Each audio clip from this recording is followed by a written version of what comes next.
that Church of Scientology is so afraid of. This is SPTV. Hello, everyone. It is a little late. It is a Saturday night. I haven't uploaded anything today. You guys know I like to upload at least something every day. And any day that I don't upload, I get inundated with messages. Are you okay? Is everything fine? Has something happened to you? Has Scientology finally gotten to you? No, none of that's going on. And so anyway, I was like, okay, so I want to do some video. But I wasn't really in the mood to just do a Q&A just for the sake of doing a Q&A.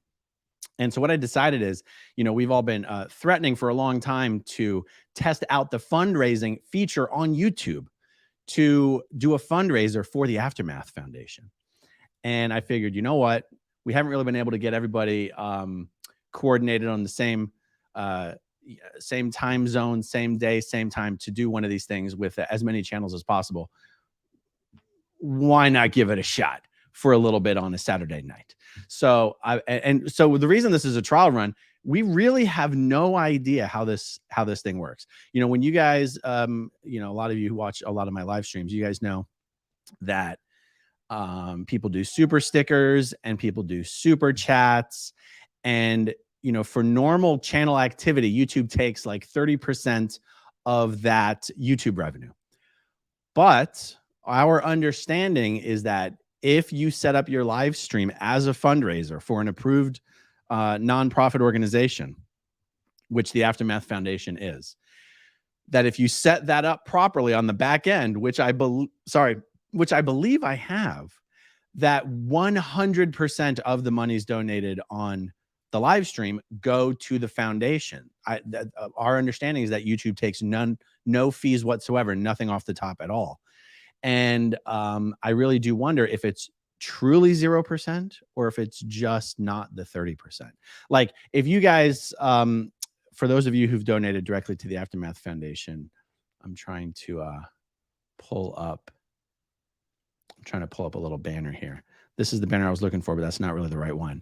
Okay, so this banner is okay, that is the banner for the SP shop. That is not the banner for the Aftermath Foundation. I might not have one.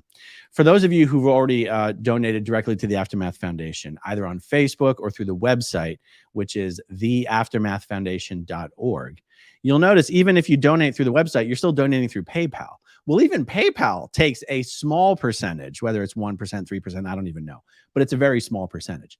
If it turns out that YouTube truly takes 0, then that would mean doing fundraisers on YouTube for the Aftermath Foundation might even be more effective than direct donations, or at least more efficient. I guess it depends. And so I do intend on doing a little bit of a Q&A here, you guys. So if you've got questions in the comments, if you've got questions in the live chat, I will respond to them. Help me out a little bit. And if you're going to ask a question, have it begin with an all caps question, spell out question in all caps so I can easily see it. And I'm trying to open up other windows so I can see how all of this looks. So like when I pull up my live stream, I don't see a donate button. I see that it says fundraiser, but I don't see a donate button. Oh, look, I'm seeing in the live chat, it says anonymous donated $20 to the Aftermath Foundation. How do I pull this stuff up? See, this is why this is a trial run, guys. So like I'm looking in the live chat here on the back end, and I don't see any notifications about donations. But then I look at the actual live stream as a viewer would look at the live stream, and I'm seeing them. And I'd like to bring them on screen, but I don't know how. See what I'm saying here, guys? So, someone else in the live chat is saying, I do see a donate button. There is a donate button. Gosh darn it. Why don't I see it? I have a donate now window. Oh, wait, I have a donate now window below the chat and a donate button in blue. Oh, there it is. Okay, it's below the live chat. Okay, so just for fun, I had, when I set up the fundraiser on the back end, it said, set a goal for the fundraiser, set a start date and time, set an end date and time. And just because this was a trial run, I just clicked it. Like I can see that I set it for like 2 hours and 40 minutes duration for the fundraiser. I also selected the option to let any other channels collaborate with me, even though I have no idea what that actually means. I have no idea.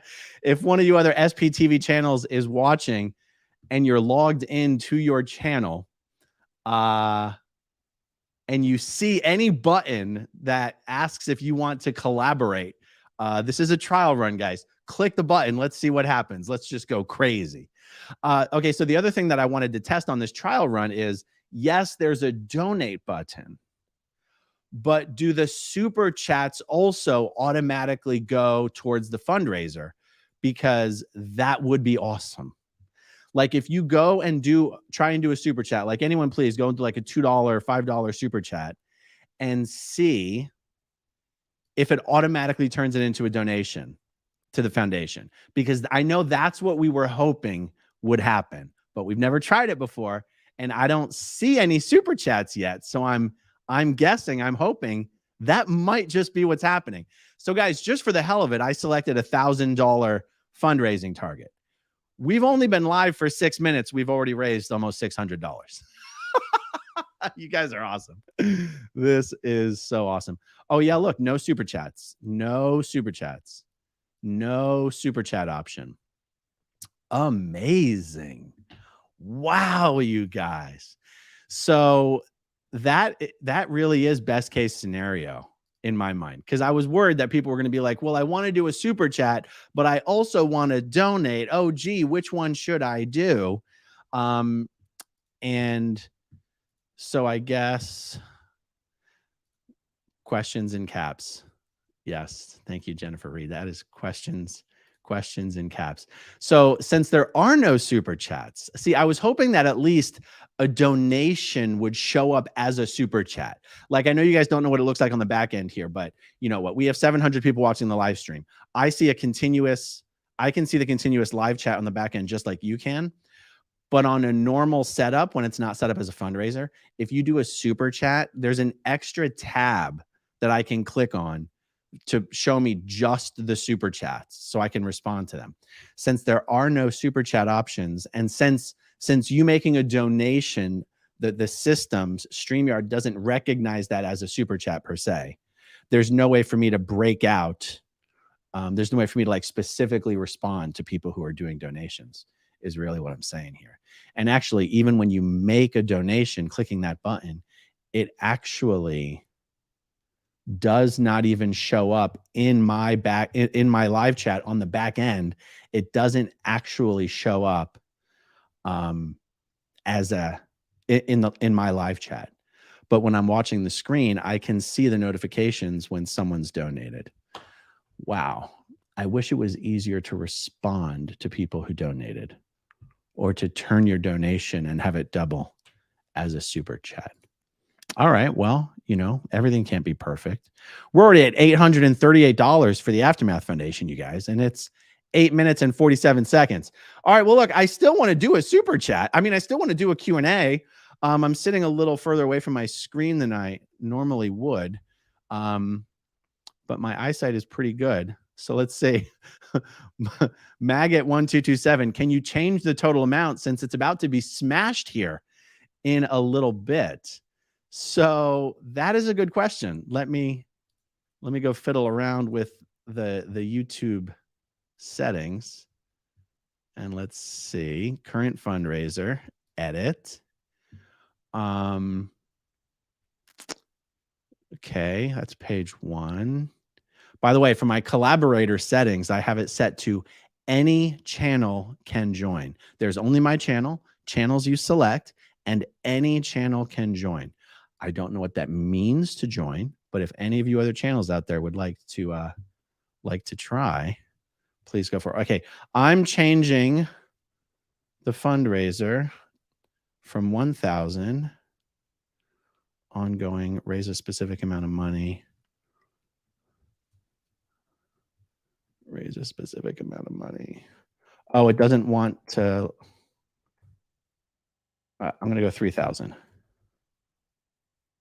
I can just do ongoing fundraiser, but it's nice to have a goal, right? Okay, I just played around with it on the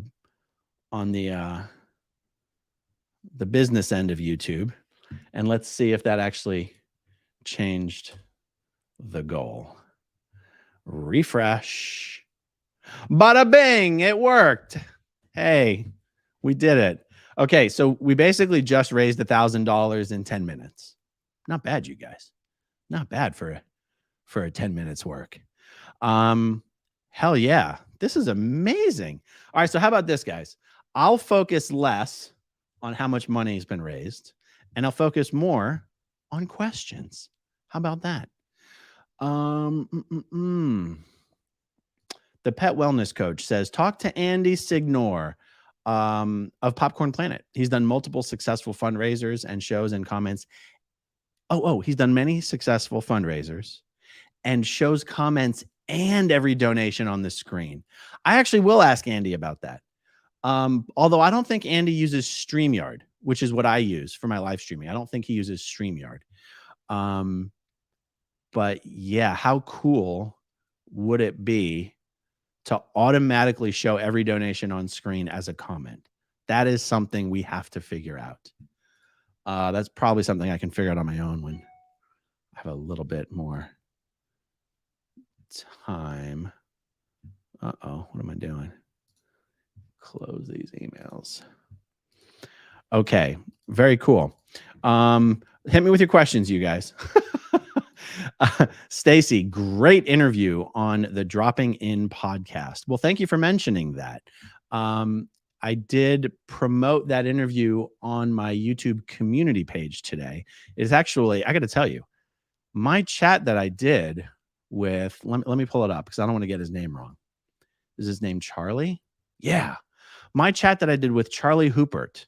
So he has a podcast called the Dropping In Podcast, but he also has a YouTube channel called Charisma on Demand. And his Charisma on Demand channel has like over 8 million subscribers. And he also has this podcast that he started more recently. Anyway, the conversation that I had with him about Scientology was one of the most relaxed and comfortable and interesting conversations I've had with someone about Scientology. He had done so much homework. He was such a fantastic interviewer. It was a lot of fun.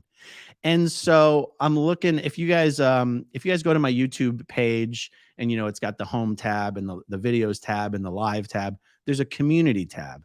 And in that community tab, I posted a link to the interview. It's a 90-minute interview. You guys know that I don't really like talking about my own story on my channel very much for emotional reasons. I don't usually talk about my own story, but I am willing to talk about that story on other people's channels when if it's someone I want to talk to. And that's what we did. It was a 90-minute interview, pretty much all about my story. He didn't bring me on to explain Scientology. He brought me on to explain my story. And anyway, it's a fantastic chat. And so, yeah, thank you for mentioning that. And I recommend other people check it out. Okay, let's see. Oh, Goldie threw it up here. This is the interview. Goldie in the chat as always, the number one moderator in the world. Thank you, Goldie. Okay, let me see. You guys know I can't help it. Where are we at on the fundraising? We're at 11:59. Let me refresh. Let's see if that's really where we're at. 11:59 it is. Okay, let's see. All right. I'm looking for more questions, you guys. Wow, it really is hard when they don't automatically get highlighted. Okay, so let's see. Amanda Campbell. Yes, a fundraiser for Mike next. That would be so sweet to witness. So guys, some really great news from Mike and Christy is that they have everything they need right now for at least the first 6 months of treatment.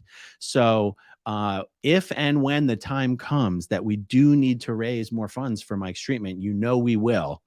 And and it may or may not be, doing it the way we're doing it right now, because we can't run funds through the Aftermath Foundation for Mike for his treatment. But guys, we were able to raise, I honestly don't even know the exact figure, but it was an incredible amount of money we were able to raise in a 24-hour period. And I know more donations continue to roll in after the 24-hour period. They're set for at least 6 months. So that's just really good news. So a little bit of an update for you. Okay. Yvette Neshi Locuts. I can't get that. I'm not going to get that one. Question statement. When watching on a smart TV or Roku, can't see the donate button. I had to go to my cell phone to see the donate button. Yeah, that makes sense to me. I'm guessing, and I'm just, total speculation here. I'm guessing it's not programmed to show up because there's no way for you to interact with it on the TV. I don't know. Like, Yvette, my question to you would be, do you see the live chat on your TV? Can you interact with the live chat from your TV? That would be interesting to know. I've never actually watched YouTube on the TV before. But yeah. Okay, I'm looking for more questions, you guys. I'm looking for more questions. Bat Goat, growing up in Scientology, what kind of scooter do you have? Bat Goat, I think you mean what kind of scooter did I have? Because some absolute lowlife stole that scooter right from the front of my house at 5:30 in the morning, less than a week ago. We had the cameras on, we had the doorbell recorder on, we had our motion activated lights on, and this piece of trash walked right up to the front of the house, and it was between the cars in the house. Like, you couldn't see this sucker from the street. You couldn't see the scooter from the street. And walked up to the camera with his face covered and everything. We gave all the information to the police. Actually, we tried to give the information to the police, but then no one bothered to show up to take the report after we contacted the police. I'm batting 1,000 for really bad experiences with the Clearwater police. So, Backo, the truth is, I don't even know what kind of scooter it was. I'd have to look up my Amazon order history. I ordered it off of Amazon, and it was a $300 scooter. So I probably needed a better one, But if you just go to Amazon and you search electric scooter, whichever one has like thousands or tens of thousands of orders is probably the one that I got. Thank you. All right, let's see. Looking back for questions. Okay, what's this one? From a poet, Brian Lucas. I've written a collection of haikus and limericks that I'm going to be putting on Amazon. Hope here soon. Half of net proceeds I'm going to be donating to the Aftermath Foundation. That's fantastic, Brian. Thank you very much. That's very generous of you. I look forward to seeing that. Let's see, guys. Let's see. All right. So let's see where we are at. We're at almost $1,400. That's amazing. Absolutely amazing. Okay, Victoria T. Question. Do you know anything about the Teamy Detox tea owners? Apparently they're Scientologists and total scammers. Victoria, I don't know enough to do a video about it, but I do know the Scientologists involved in that company. And God, it feels like it was already a year or two ago that someone sent me a bunch of their content asking me to do a video about it. And I'm like, oh my God, I know these people. And they're making a ton of money, or at least were. The Teamy Detox tea, it's all a complete and utter scam. But I don't actually, I'm probably not going to do a video about it if all I can say is, oh, detox teas are a scam. I mean, for the most part, guys, detox teas are a scam. I mean, that's just a fact. I'm sorry to step on any toes. It's just kind of a fact. And it's kind of a perfect marriage when you have detox teas and other detox therapies like that, for whatever reason, are incredibly popular in Scientology. So, it's one of the reasons I'm not going to do a video about it. It's like, is the purpose of my video to talk about the Scientologists and the scam that they're running, or to talk about an entire industry that's kind of a scam? And I don't know. It's just doing a video about that just doesn't get me very excited. But definitely Scientologists, definitely a scam. Let's see, guys. Let's see. Okay, Lori plays. Did the Clearwater Police at least take a report over the phone? If not, I would call a district lieutenant. They are state mandated to take criminal reports, even if it had been a misdemeanor. In Florida, $300. So, let me see. I'm just seeing a comment that I want to star so I don't forget it. Okay. We gave a report to whoever answered the non-emergency line. And they said a detective was supposed to come out and actually take the report. And then just nobody came. Now, certainly, if we lived in a city where the police have a hell of a lot more important things to be doing than taking a report about a robbery of, $300 or a burglary or whatever it was. But I happen to know the crime statistics in Clearwater, Florida, since the police come to our monthly neighborhood meeting and give us the crime statistics. Crime statistics are usually somewhere close to zero. And someone's house getting robbed at 5:30 in the morning. By the way, we do have multiple camera angles from multiple neighbors.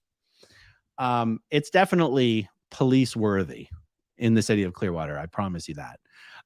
So someone took some kind of a report, but a detective did not take a police report. That's what I can say. Thank you for that, Lori. Let's see. Sid Whittle. Question. Why can't you say the mailing address of the foundation for anyone who wants to send a check, mainly for people who don't see a donate button? Well, that's actually a really good suggestion. So let me go. theaftermathfoundation.org. I will pull up the mailing address, you guys. In fact, maybe I'll even try to put it into a comment or a banner so that everybody can easily see it. Let me give that a shot. Okay, I figured that out. I grew up in a cult, guys, but I was born in a cult, but not yesterday. You know what I'm saying? Okay, the Aftermath Foundation's mailing address is 4833 Front Street, B as in Bravo, number 414, Castle Rock, Colorado, 80104. Yeah, feel free to send any checks there. Absolutely. Okay, what are we up to now, guys? Let me refresh the stream there. Almost $1,800. Wow. Amazing. Okay, Lori plays with some more police info. Detectives don't take reports. They do latent investigation after patrol takes the report. Okay, that's fair. If you didn't get a police report number, there likely isn't one. I would follow up. I hate sluffers. Yeah. For some reason, they said it would be a detective, but maybe that was just a casual use of the word. Maybe they just said an officer. Because you're right, a detective, any officer can just come and take the report. So we'll see. We'll see. Hey, Poe on the Go. Good to see you, man. If anyone is not yet subscribed to Poe on the Go's YouTube channel, definitely check out his channel. I'm looking for questions, guys. I promise I'm looking for questions. Oh, here we go. Ariel Serial. Question. My city in Canada uses KnowBe4 for cybersecurity training of our staff. How do I check? How do I check if they know it's related to Scientology? How do I get them to stop? So this is an interesting one. KnowBe4 was founded and run by a gentleman, a Scientologist, a huge Scientology contributor named Stu Showerman. And the company was worth over $1 billion. And they recently sold the company to some sort of private equity fund or something or other. And so the company is no longer owned by Scientologists. So now you have to wonder whether it's worth protesting. It's an interesting situation. I'm sure that Stu must still retain some percentage of ownership in the company. But technically speaking, he's not the owner anymore. He sold. I think he still works there. I couldn't swear to it, but I'm usually when you sell a company, you want the owner and the CEO to stay on for a certain number of years when you buy a company. And so, and I will say this, just to be totally fair, even when Stu was the full owner or whatever percentage he owned, it was known as a company that did not force Scientology on its employees. I can say that for sure. There were a lot of non-Scientologists who worked there. I don't know how many non-Scientologists were in like the C-suite, but it wasn't one of these companies that had like a Scientology course room in it, and the staff had to do courses. Like a local Clearwater company that does make its staff do Scientology courses, for example, is Postcard Mania, run by Joy Gendusa, who's the owner of that company. Postcard Mania, Jetmail 2.0. They have one of these Scientology course rooms in their building. And in order to even be eligible for, bonuses and promotion, whatever, you have to do the Scientology courses. KnowBe4 wasn't like that. So I'd probably call off the dogs on KnowBe4 at this point. Just because it was founded by a Scientologist, I think doesn't mean people should be wary of it. They're probably a leader in their industry for a good reason. They probably do good work. Do you know what I mean? Now, as long as it was still a privately owned company and Stu was still using the proceeds from that company to donate tens of millions of dollars to Scientology, I would say, yeah, definitely warn people. But now that it's not even owned by a Scientologist anymore, I kind of go, that's how I feel about it. All right. So let me check the update here. Okay, we're almost at 1900. All right, let's find some new questions.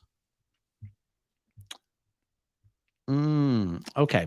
Sarah Hopkins, question: what keeps you motivated to continue the work to help others in Scientology? I imagine you could get weary when progress may feel slow. Thank you for the question, Sarah. Progress has never really felt slow. It just hasn't. What motivates me to continue the work to help others in Scientology? Well, it's really to help people who are leaving Scientology. I understand how that might translate into helping people who are in Scientology, but it really is specifically helping people who are leaving. So, there are people who just as individuals have been helping people leave Scientology for a long, long time. But I can tell you for a number of years, like between I say my path out of Scientology pretty much started in 2009 and it ended in 2014. I was officially out of Scientology in 2014. And then the Aftermath Foundation, I don't want to get it wrong. Was it created in 2018, 2017? It's been over 5 years now, I believe. What would happen when someone was leaving and they needed a particular level of support? Like, it's one thing to do phone calls with people. It's one thing to be like a shoulder to cry on, or to lend a helping hand, or maybe to put someone up in your home for some weeks or some months. But when someone needed a level of support that required like some actual serious money, someone needed help getting a place to live, someone needed a car, someone needed to be relocated, what would happen is people would have to put up GoFundMes. And the nature of a GoFundMe is you pretty much have to make it a heart-wrenching sob story. Now, the stories of people who are leaving Scientology are already pretty much heart-wrenching sob stories.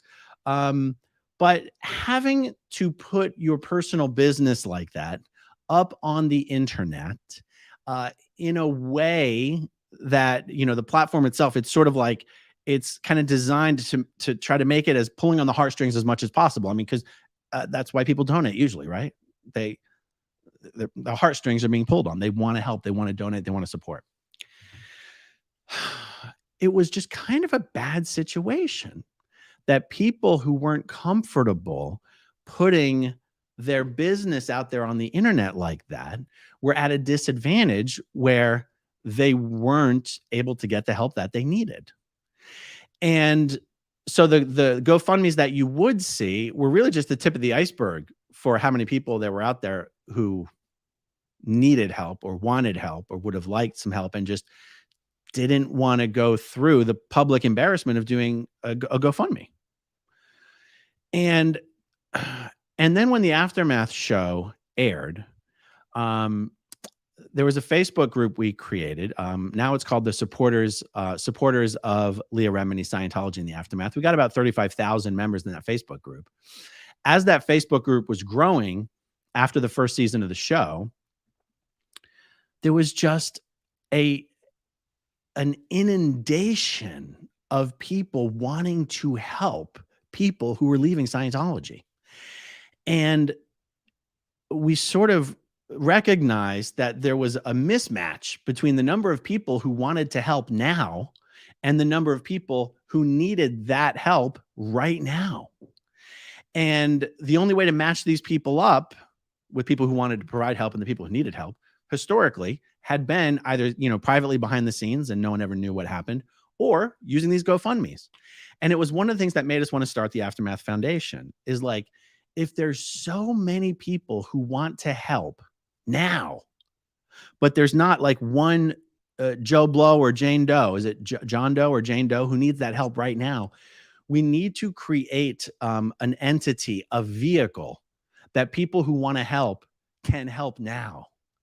And then that entity, that vehicle, the Aftermath Foundation, can privately help the people who need that help behind the scenes without all of their business having to be made public, without them having to, I say, humiliate themselves on the internet by just dumping all the worst parts of their story online for everyone to see, when that's not what someone should have to do in order to get the help that they need.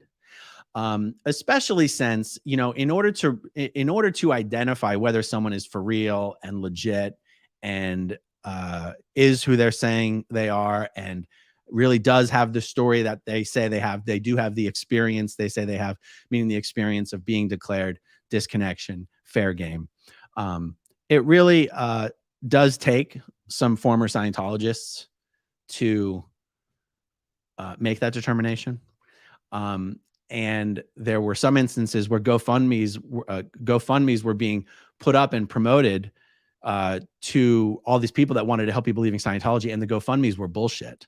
The GoFundMes were fraudulent. The GoFundMes contained lies. And we were also like, well, we didn't want to be in a position of having to publicly adjudicate who was full of shit and who wasn't. And we're like, that's the kind of stuff that should be going on behind the scenes. And so that's another benefit to having the foundation exist, having this entity that can receive applications from anyone leaving Scientology, any former Scientologist who would like help. They can make the request to the foundation directly, and it all gets adjudicated and dealt with privately. And then only when anyone who's received help from the foundation, when they want to publicly share their story, whether it's their story of leaving Scientology or their story of how the foundation helped them, that's something they can do on their own terms at a time of their choosing, in a manner of their choosing, as opposed to it being something they were forced to do just to get help in the first place. So, Sarah, the real answer to your question here is, it wouldn't even matter if it was slow going. It would still be worthwhile. It just so happens to be that it hasn't been slow going. The Aftermath Foundation is inundated with people at various stages of leaving Scientology. And we've been able to help hundreds and hundreds of people. I mean, I say every single week, the foundation is helping someone who is somewhere in the process of leaving Scientology. And that is no exaggeration. I see a question here. Does the Aftermath Foundation have 501c3 nonprofit designation? Yes, the foundation does have that designation. For U.S. citizens, donations to the foundation are tax deductible on your federal income taxes. And sometimes people have called us to ask us for a copy of the letter from the IRS that gives that determination. That's stuff we're able to share. There's also websites that kind of, what's the word? They sort of act as a clearinghouse for information about 501c3s and nonprofit organizations. The one I'm thinking of is called GuideStar, GuideStar.org. You can pretty much look up all of the filings of pretty much any nonprofit organization on that website, and you'll see the Aftermath Foundation's filings. So Yeah. All right. We're almost up to $2,200, you guys. Hot diggity damn. Very nice. Okay. The pet wellness coach says on my Android, the donate button is on the right of the text box where I type my comment. It's just an icon of a pair of hands holding each other. Well, perfect. Wonderful.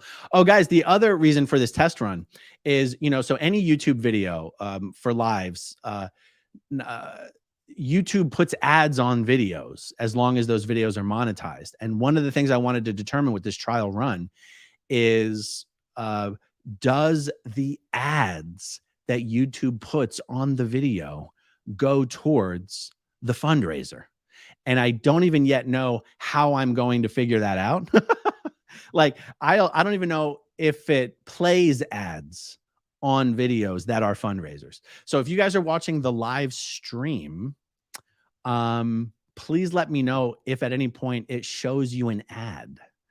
Otherwise, if you're watching the replay, because this will upload as, we got the Cracker Licker himself. Oh my God, let me put in my headphones. Hey. Hold on. Are we live? We're live. And my headphones. How's it going, man? Hey, guys. Hey, so what did you have to click to join me on this? I just entered studio. Oh, you just entered the back end? Yeah. Oh, okay. Was I supposed to do something else? Well, see, I don't know. When I set up this fundraiser on YouTube, one of the options, when you edit the settings and everything. Yeah. Let me go. Customization. No, that's the wrong one. I'm looking at it right now. When I go to edit the fundraiser, yeah, it walks me through a couple pages, and one of the pages gives a collaborators option. And under collaborators, I have selected any channel can join, but I have no idea what the hell that means. So I just wondered if you had clicked the collaborate button by any chance. I did not. I'm sorry. Here's what you might want to experiment with, though. Okay. Back out of the studio in a minute. Yeah. Go to my live stream. Yeah. As if you're viewing it, but make sure you're logged in as Blown for Good. Oh, through YouTube. Through YouTube, and see if there is some collaborate button and see what happens. Awesome. Love it. All right. See you in a sec. Otherwise, just come back. Yeah. See you guys. All right. Let's see. Angel Hugger. Angel Hugger says it played an ad at the beginning of your live stream. Super interesting. Super interesting. Mark seems high. He's high on life. Us former Scientologists get high on life. Let me see. What is this? Just test experiment how the fundraiser works. Okay. I'm looking for questions, guys. I'm looking for questions. Rev Girl, wouldn't it be funny if a Scientology ad played and the money went to the aftermath? Scientology does play ads on our SPTV videos. It's pretty funny. All right. Question. Okay, we have KPWA4U2 question. Ever work with my cousin, Niall Dillon, in Clearwater in the Sea Org? So I don't have any personal knowledge of your cousin. Now, the last time, that I spent time on the Flag Land Base as a staff member was a long time ago. It was 1998 was the last time I was there as a staff member. Now, I was there from like 2000, kind of 11, 12, 13, just doing some Dianetics course just for the hell of it. But the only Sea Org members I would have even interacted there is the 5 to 10 Sea Org members on the first floor of the Coachman building who were dealing with those course rooms. So sorry, I have not. But now I'm curious. How long is Niall? First of all, how do you say your cousin's name? Because I'm clearly failing at that. And how long has he been in? Here's Marcus. Marcus is back. Any luck? No, I couldn't figure it out at all. I went through YouTube, your channel, my channel. There was nothing there for me. So I just went back in this way. No worries. I did put it onto my channel, though. Let me see if it... How? I just edited the destination. Oh, you can do that even in the middle of a live? Well, I felt as long as we were doing experiments, I might as well do it. Oh my God. Yeah. It's not playing though on yours. Yeah, it is now. Oh, it says upcoming. I know, Let's but it see. says upcoming for a minute ago. It says June 17th. That is still June 17th is today. 9:55 p.m. That was a minute ago. Well, we'll see if it comes to life. That is super weird. So, Mark, we're at $2,600. Nice. It's been 40 minutes. Awesome. DH Gatestar Fine says, "Yo, Mark, hello, Bello." Hey guys, how's it going? I love how when I'm not like just a spaz, like trying to do stuff, I'm high. I'm automatically high. I was like, what? Mark seems high. Yeah, I'm just not in a hurry to do anything. I was just chilling out, sitting on the porch, watching the kids play. And Claire said, "Hey, Aaron's doing it live." I said, I'll go down there and see what's going on. Jennifer Reed, up that donation button to say, got to 5,000. I don't know. I like making targets and let's make the target and then we'll raise it. You know what I'm saying? I don't want to like keep changing the goalposts before we get there. So let's hit 3,000 and then I'll bump it to 4 and then I'll bump it to 5. That sounds like a plan, right? How can you see? I got LASIK. How can you see where? How can you see where the total is? Okay, if you go to my live stream. Yeah. If you go to my live stream, yeah, at the bottom of right under the super chat area, you should be able to see the fundraiser part. Do you see it? I see it where it says fundraiser. Yeah. Well, under the fundraiser, it should say. I mean, it doesn't say anything. Well, what does it say? It just says fundraiser. On my stream or your stream? On your stream. Okay. So, Mark, I'm looking at a YouTube browser window on Chrome. Yeah. And I have my video set to sort of theater mode. So the live chat is under the video, not to the side of it. I don't know if that's how you got yours. No, I have mine's off to the side. Okay. So let me try to recreate what you're looking at. Oh, there it is. Yeah. So, Mark, look at on the bottom of the fundraiser. It will say $2,752 of $3,000. Doesn't say that on mine.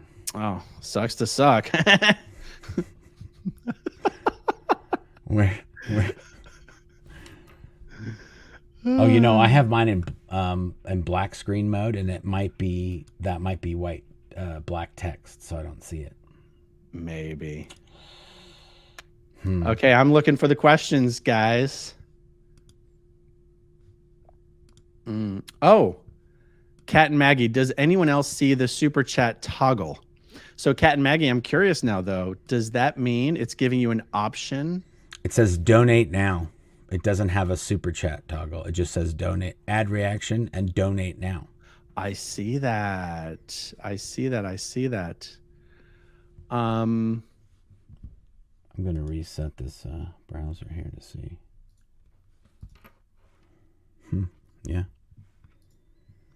I don't see that total. It's really bugging me that I don't see that. Uh-oh. Sandy Grubb has sent 4 questions already. Sandy Grubb, I have no way to search the question history. So, but now that I'm looking at it right now, Sandy, just really quick, put one of your questions in there and I'll pull it up. I'm looking at, everyone's going to inundate it with questions to drown out Sandy.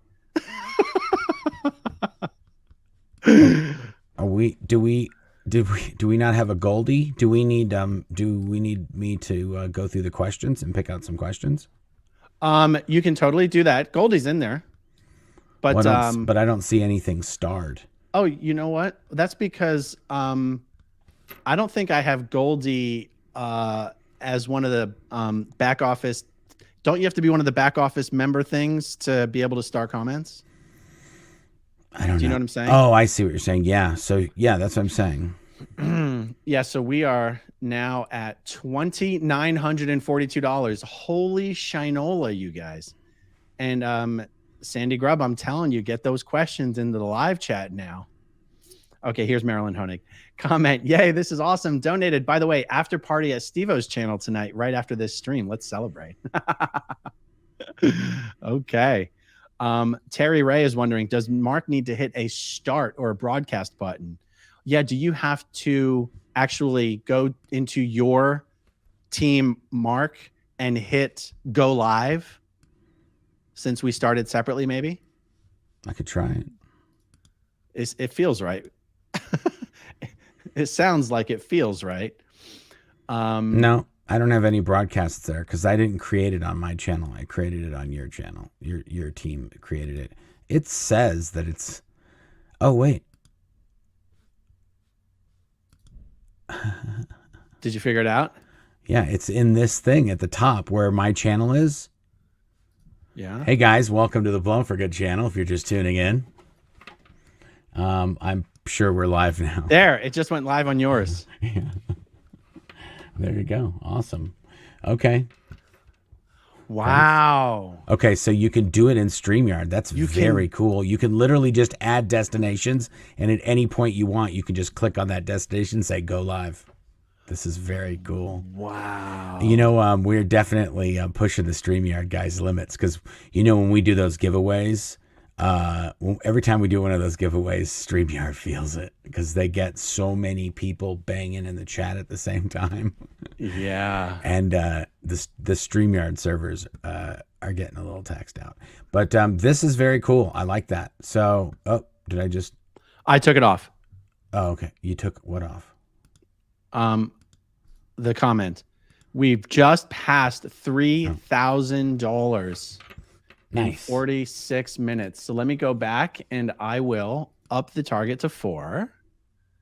We're all about target attainment. We learned something in Scientology, right? Yeah, if you're just tuning in over on my channel, I literally now have to intro this video if there's people that are going to start watching this. Go for it. But we're doing a fundraiser. We're testing out a new feature that YouTube release that you can do fundraisers, and we want to see, based out of what gets raised, what actually goes to the fundraiser. And we can do this in the future.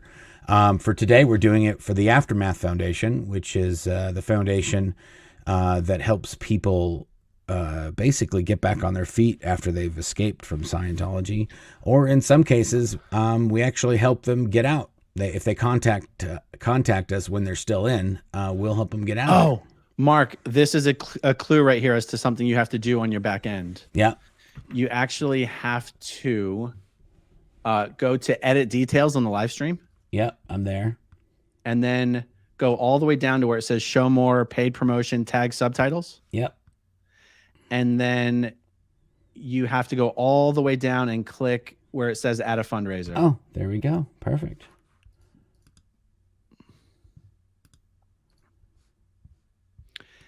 And it's going to ask you to type in some shit. I did all that. Okay. I just joined it. Oh, nice. Oh, it gave the option just to join existing fundraiser? Yep. Nice. It says your selected fundraiser. Thank your donors. Thanks you.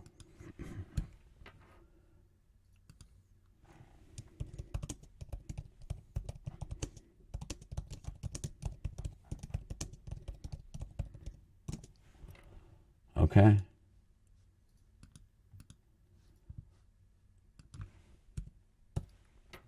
This is fun, right? This is exciting stuff you guys get to see. I know, riveting. We've never been able to figure this shit out without doing a trial run. I know. It's well, we have to do it somehow. How are we going to find out if it works if we don't do a trial run? Okay. I think I saved it updated. It's a fundraiser now. So Aussiness wants to know, can you add other countries? So Aussiness, to the best of our knowledge, all countries can donate. It just may not be tax deductible in your country. So Aussiness, I guess my question to you is, do you see the option to donate? That's really the question, Aussiness. Chi-Town native, donate everyone, can't super chat, Aaron. So here you go. Well, we're not, the goal here is to have it set up so that super chats aren't actually an option. And I think, but if you do a super chat, isn't anything's- that going to it? Isn't that Well, going to the?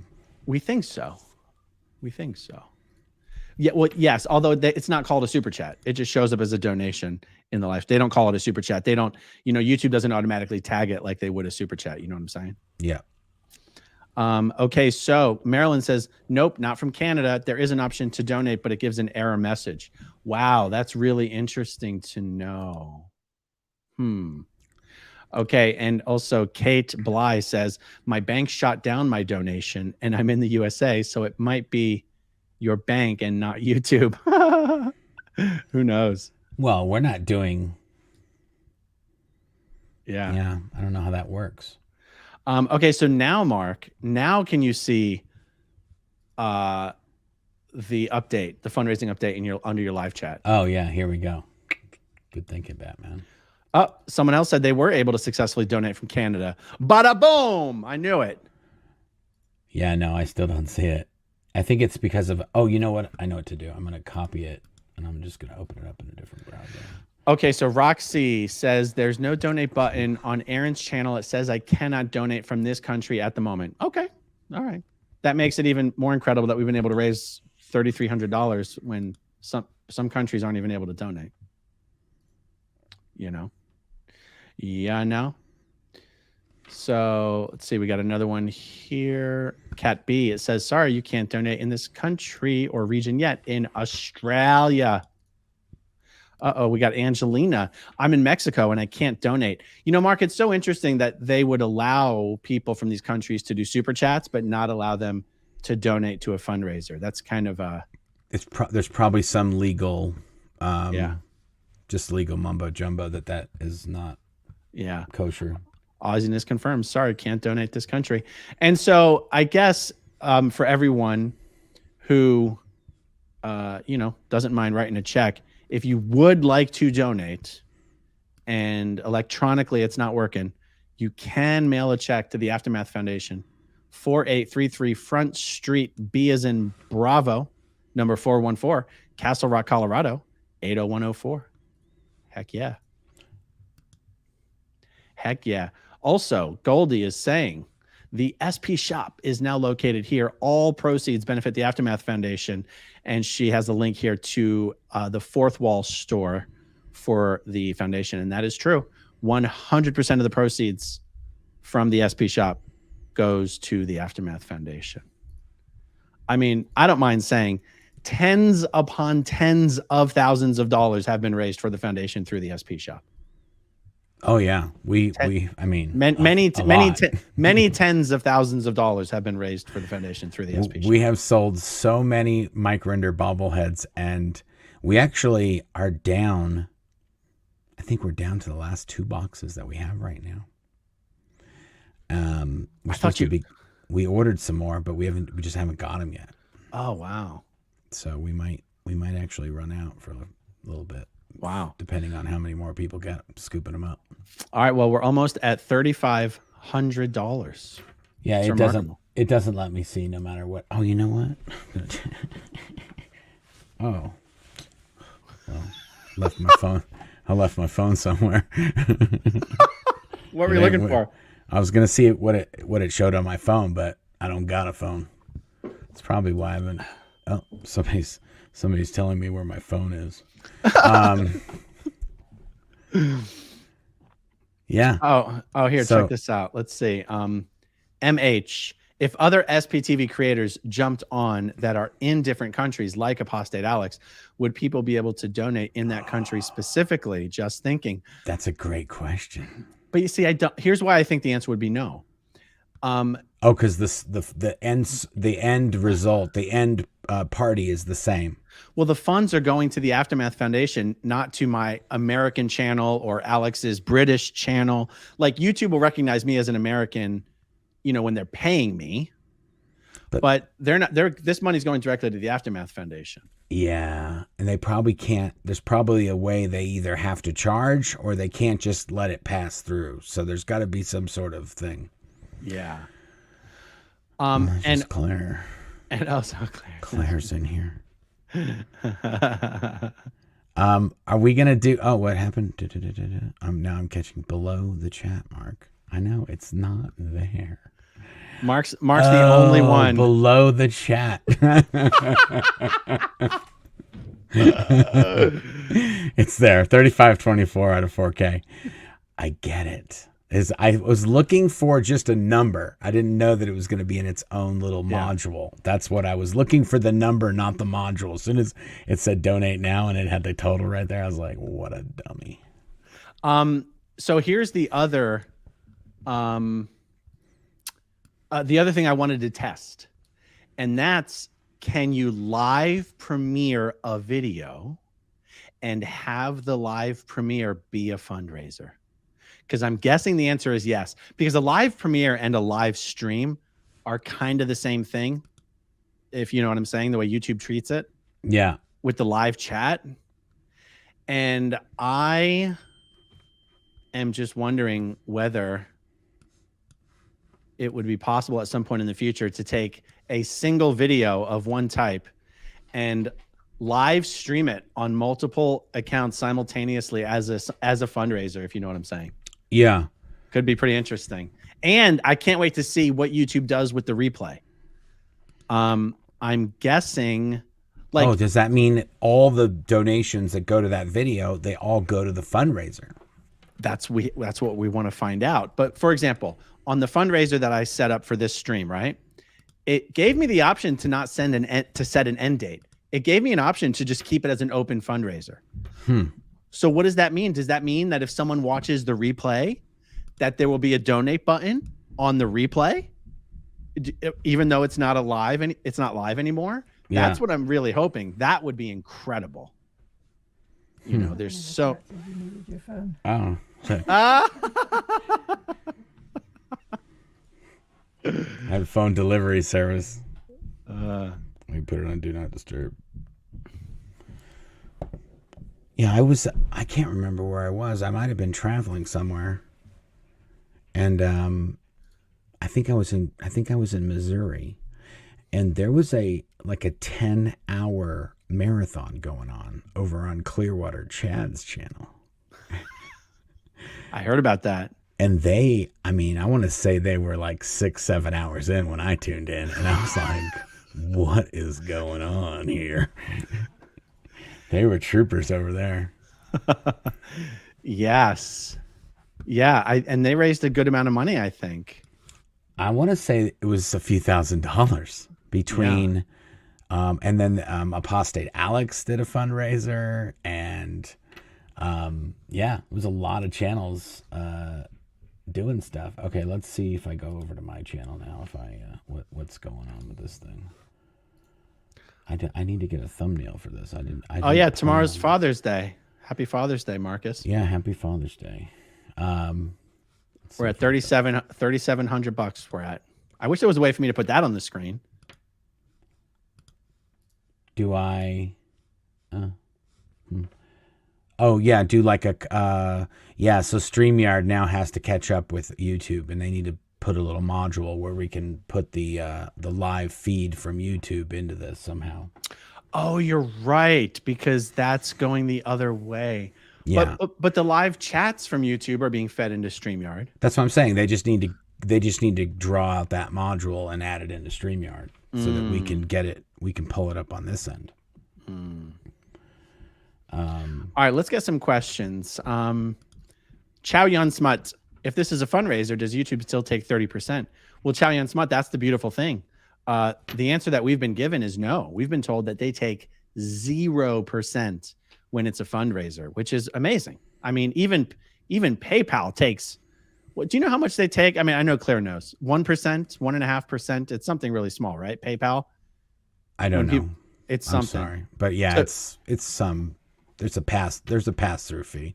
Some tiny one. Okay. Hey, Mark, can you please have a look to see if we can donate from Australia, please? Or Claire Bear, thank you. It looks like, not right now, Moni. It looks like Australia doesn't, that YouTube's not accepting donations from Australia. And it might be some paperwork that we'd have to fill out on the back end somewhere, either on the channel or over on the Aftermath side. Yeah. that maybe allow that. Peace Dog says, I don't see a super chat, only the donation button. Yes, Peace Dog, that's because we have this set up as a fundraiser. Yeah, so it flipped over on my channel too. So there is just a donate button over there. The super chats went away. Christian wants Claire to know that she's so sweet for bringing down the phone for the chat request. I know. I didn't even ask her. Somebody in the chat told her to do it. I was like, because I don't have a phone, so how could I text her to bring me my phone? Oh my God, that is funny. She was watching the video and somebody said, bring Marcus' phone. Okay, Rennie Roving Faye. Depending on the foreign jurisdiction, a U.S. charity needs a subsidiary charitable organization within that country that is qualified to receive contributions deductible for income tax. Very interesting. That's what Coast Recce is over in the Australia. That's what they have, that office that's in the middle of some farmer field or something. That's how they're able to accept donations. Scientology has that set up. So Z Nuked says donation worked from Newfoundland, almost midnight here on the island. So want to wish AA Run Mark and all the dads here a happy Father's Day. Thank you. Thank you. Happy Father's Day to all the dads out there watching. Happy Father's Day. Okay, so Kitty named Bunny. Yes, it stays a fundraiser afterwards. Mark, this is a huge freaking deal. If our videos would be very cool. I mean, our videos get 4 or 5 times more views after the live stream ends. And if it stays a fundraiser. Yeah, it's sort of like a GoFundMe that never ends. It's just sitting there playing. And I guess if somebody goes in there and donates, then a week from now, then they'll still get some more action out of that video. Yeah. All right, guys, I'm looking in the chat for questions. We are totally willing to answer questions.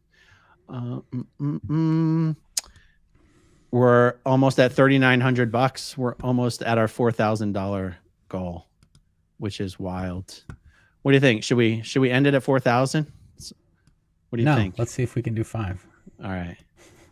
All right, guys, hit us with some questions. Yeah, come on. We'll do questions. You guys are donating all this money. We're hardly answering any questions at all. Yeah, let's start answering questions. And then I think the more questions we answer, the more, donations should come in. I mean, totally. If we're doing our job. Yeah. Okay. That means they have to find our questions in regular chat instead of colored. That's exactly what it means. The fundraiser has a time limit, though. Yeah, but I'm sure. Actually, I'm not sure. I want to say I'm sure I can edit that time limit. Yeah, because if it really is going to be a replay, then I'd like to take the time limit off. You know what I'm saying? So I'll experiment with that. Do you know what this is about? Can you share more about the knee over toes guy? I didn't know he was a Scientologist. I've bought his program. Yeah, so there's this guy. He's quite famous in the fitness world. Let me pull up my notes so I get his name right. Knees over toes. How do I not find this guy? What's his name? Brett.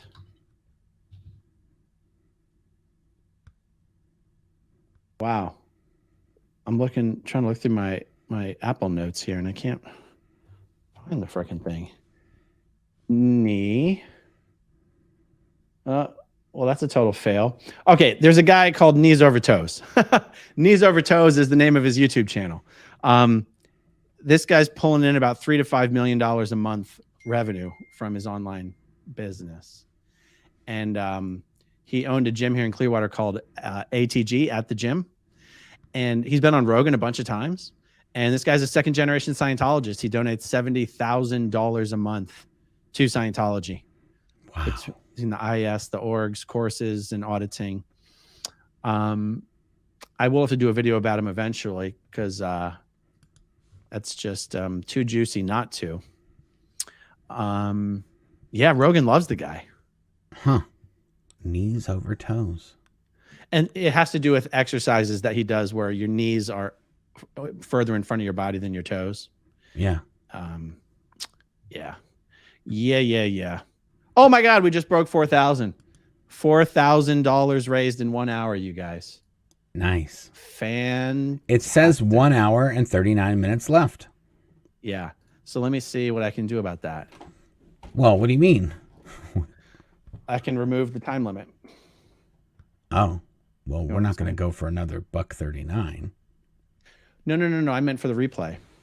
Oh, I see. No, you know what? I think I figured it out. If you select ongoing fundraiser, then it doesn't let you select the dollar figure. It's just totally open-ended. Oh, okay. So for now, I'll keep the dollar figure there. And I'll tell you what, before we end the stream, I'll switch it over to open-ended, and then we'll end the stream. And theoretically, I don't know. I don't know. It's all an experiment, right? Yeah. Theoretically, I shouldn't have to do that. Theoretically,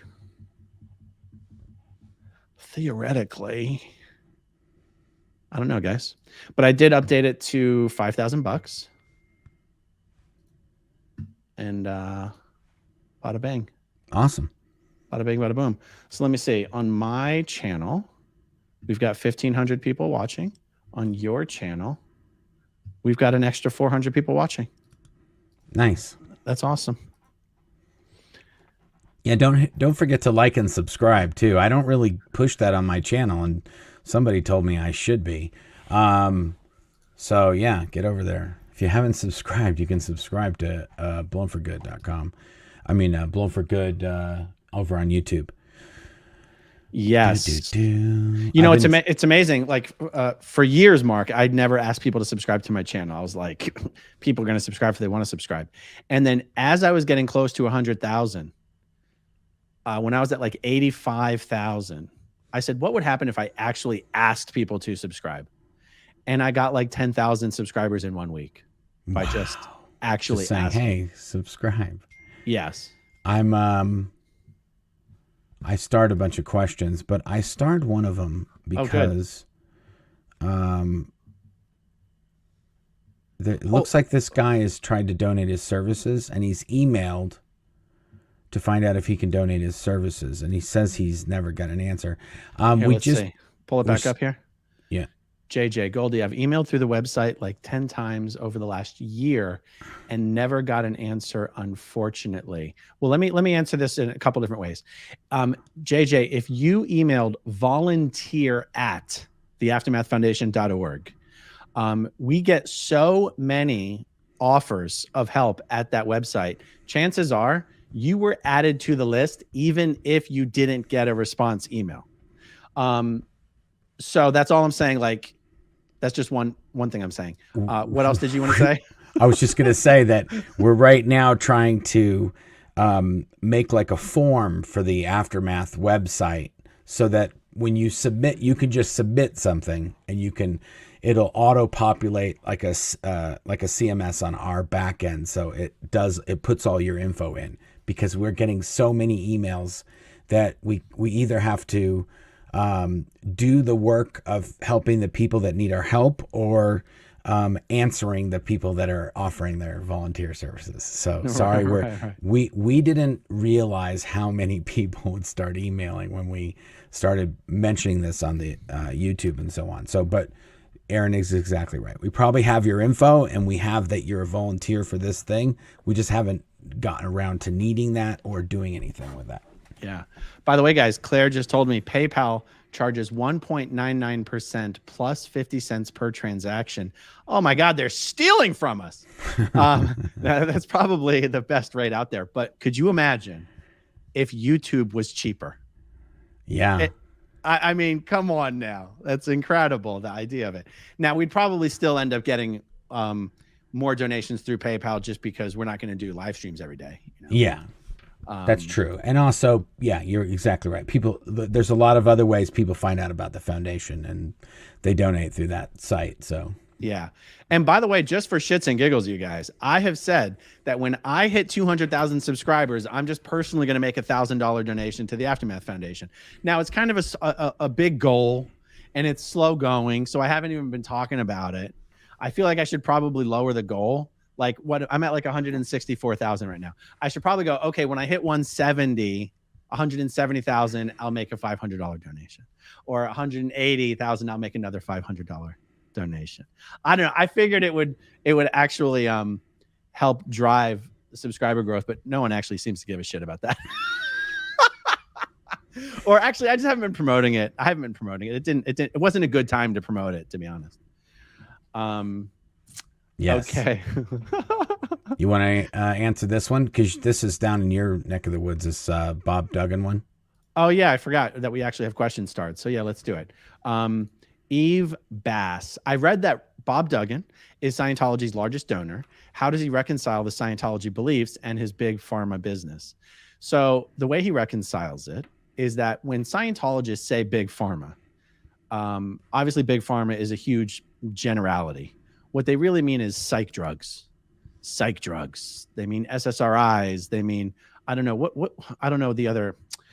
To a Scientologist, an SSRI is like kryptonite. It's like it's like pure evil. Right?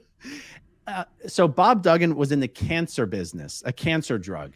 Scientologists aren't against all pharmaceuticals. There is an anti-pharmaceutical bias in Scientology, but like you're allowed to get chemotherapy in Scientology. You are allowed to get surgery in Scientology. Technically speaking, you're allowed to take something like an Advil. Everyone will just look at you really weird if you do. But it's not like you're in trouble if you take an Advil. I mean, do you agree with that, Mark? If you're in the Sea Org, someone might give you shit about it. But a Scientologist taking an Advil who doesn't have to go on course the next day should not be getting in trouble for anything. I don't know. I literally didn't even know what Advil was until I left the Sea Org. I would get terrible migraines every week. Okay. And when my dad said, "Hey, why don't you take an Advil?" And I was like, "A what?" And then he gave it to me, and I was like, "Where did you get that?" He's like, from the grocery store. And I was like, "You can buy that at the store?" He goes, "Yeah." I'm like, "Is that a new thing?" No. Anyway, so yeah, I'm not the best person to ask about that. But yes, I think for the most part, like Tylenol, I heard of people would take, if it was like the end, like we've tried everything else, sir. Is that right? Yeah, in the Sea Org, at least, it was at the end base. I mean, my friend Jeff Perlman, you know who Jeff is? Yeah. So he and his dad used to do these Ironman triathlons. And I think Jeff was probably already in his mid-20s when he finished one of these races, and he's like, I was just so screwed up. I was in so much pain. He goes, and I'd never had an Advil before. So someone gave me an Advil, and my entire body went numb. One Advil. He was like, it was the greatest thing ever. Oh, yeah. I mean, I got Advils in my truck. I got Advils in my car. I travel with my Advil because I get headaches. Okay, check it out. Bliss and Joey, does the Aftermath Foundation help people leaving Scientology in Australia? Not only do we have helped people leave Scientology in Australia. We've helped people get home from Australia. You'll be hearing, that's one of the stories you'll be hearing about this year. Yeah. So even though YouTube won't let the Australians donate to the Aftermath Foundation online, we're still going to help them. Yeah. We're still working for them. Okay. One Love 51000. Question: do you have time to watch other SPTV channels, or do you not have time with all your uploads? Thanks for all you do. I do watch the other SPTV channels. I watch them on 2x speed. By the way, I highly encourage watching a lot of videos on 2x speed. It makes them more fun to watch. Everyone sounds like a chipmunk. Every time Claire laughs, it's like, it's so funny. It is so freaking funny. So yeah, I watch as much of them as I can because I like to see what's going on, and they're all great.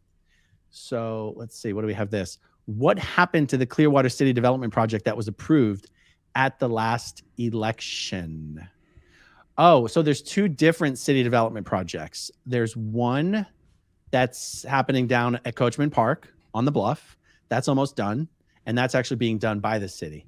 There's another development project that the city put out an RFP for. They're basically selling land to a private developer to develop it, and that project is currently in jeopardy. That project is currently in jeopardy. The cost of construction has gone up. The cost of financing has gone up. The developers have come back to the city and said, we can't afford to do that great thing we said we were going to do. We're going to scale it back by about 30 to 40%. And the city has to decide whether they're going to accept the new proposal or scrap the entire project. And it does seem like they're leaning towards accepting the new proposal. But either way, it's going to take many, many years. And you better believe David Miscavige is trying to sabotage that development project 10 ways to Sunday. So Miscavige usually gets what he wants when it comes to destroying things in downtown Clearwater. So I'm not holding my breath. We'll see what happens, you guys. Okay, let's see. Goldie says, our absolutely amazing apostate Alex has pledged 100% of his YouTube earnings for the month to Mike. That is so generous of Alex, but that's amazing. It's very generous. I'm going to recommend that he not do it, but it's still very generous. All right. Burke says, question, are there ghost stories in Scientology or in the flag building? Oh my God. Are there ghost stories? I mean, pretty much all Scientology OT phenomena stories are kind of ghost stories. Right. I was just going to say, there's all kinds of stories. There is a story that what's the Stone song? I Can't Get No Satisfaction. That was written in the Fort Harrison Hotel, which is the big building in next to their new building in Clearwater. Was it written by their ghosts? It wasn't written by the ghosts, but there was some broad there that wouldn't let them bring anybody into their room. She was like a chaperone for them, and she wouldn't let them bring any females up to their room. And that's how the song got wrote. So I thought that story occurred before Scientology owned that hotel. It did. It was just an old story about the flag. I don't know. I don't know about any ghost stories there. There were a lot of ghost stories at the manor, because there was all these old Hollywood stars that used to go to this big building they have at 5911 Franklin Avenue in Hollywood, and there's a lot of ghost stories about that place. Nice. Claire says we are at 95% towards direct assistance. Yes. Somebody asked what percentage of the funds that go to the foundation go to the people we're helping out. That's right. None of the board members take a cent for any of the work done. We don't have any brick and mortar locations that require rent and maintenance and upkeep. We don't have any power bills or anything that need to be paid. We do have that program where we send out business cards, Aftermath Foundation business cards. So the foundation covers the cost of shipping and printing for those things. For a while, we've had someone who handles all of our social media accounts, all the messages everyone sends on the social media accounts. And so that's where the 5% non-direct assistance or expenses would come from. Also, there's costs to stay registered in all of the 50 states in the United States. There's a registration fee every year for each state, all that nonsense. And I'll bring something up just as long as Aaron's mentioned this. Unless you receive over a certain amount of money in each state, you are not required to register as a nonprofit in that state. And because we're getting donations from all over the United States, and some people make them anonymous donations, it doesn't tell us exactly which state that person donated from. So for the most part, we get enough donations. It doesn't go over the threshold, so we don't register. Yeah. Scientology has somebody, and all they do is call every single state and say, we're not registered. And so then they look it up, and then they say, yeah, they're not registered. They go, they're not registered in this state. And then they make a big stink about it. And then that person calls us and then says, you don't have to be registered, right? Yeah, we know. Well, this person's really I'm going to fast track your registration. It's not going to cost anything, but we're going to fast track it so we can tell this person that you're registered. And then that's the end of it. But this person has been doing it in every single state. Yeah. We've had people at some of these states who work in the nonprofit registration offices in the state say, this person didn't send us a letter. They called us. They said, never in our history has somebody called us to report a nonprofit for not having registered in the state. And it was some small state that we would never have to register in. But then they help us get registered and they're like, okay, you're good. Now we don't tell the person. As soon as they find out, as soon as they Google us, as soon as they find out what we're doing, they're like, oh, I get it. I got it. Yeah. Yeah. No, it's great. It's great. It's ridiculous. Scientology tax exempt money going to good work. Hey, when you need a nonprofit to help people escaping your nonprofit, you might be doing something wrong. Right. Exactly. Okay, so that's so Lacey says, hi, you guys always talk about the documents that Scientology keeps. Is it all on paper? Do they believe in computers, or is hacking too big of a risk? Love y'all. It's redundant, Lacey. They do all of it. They actually, well, they have so much paper, they've been having to computerize the paper. But like in an auditing session, they're never going to stop putting it on paper, even though it's already being automatically recorded to a hard drive. Yeah. It's ridiculous. They put it on paper and then computerize it instead of the other way around. It's ridiculous. It is literally, they have warehouses the size of football fields with folders, people's folders, that when you do your counseling, they call it a pre-clear, someone who is not yet clear. And a pre-clear folder is every single counseling session that any counselor does, all goes into this folder. And if you've been in Scientology for 20 years, you could have 150 of these folders. And they keep them all because anytime something goes wrong, they got to go back through those folders and see what went wrong and where it went wrong and who missed what and blah, blah, blah.